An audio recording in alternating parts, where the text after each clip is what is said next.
Merit, sinabihan na mukhang pera at gaano nga ba katotoo ito. So bago natin ipagpatuloy ang ating pag-support today's video, kung bago ka pa lang sa aking channel, please subscribe po, like and pakit na rin po natin guys ang notification bell upang ma-update po tayo tuwing ako po nag-upload sa mga viral and trending video. So ngayon guys, no, mga ilan netizens na benefic or basher po ni Merit ay sinabi pong mukhang pera. So gaano nga ba katotoo ito? Totoo nga bang ganyan talaga itong si Merit?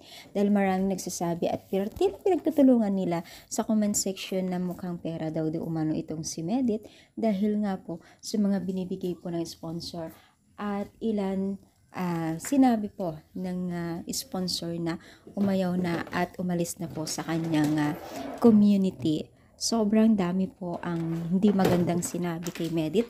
Isa na po dito yung sinabing mukhang pera di umano itong si Merit.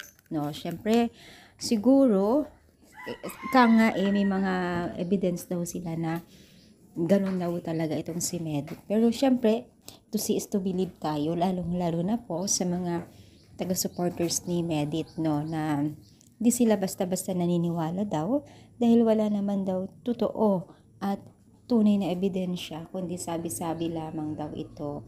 So, hanggang ngayon pa rin ay talagang marami pa rin pong umaayaw kay Merit.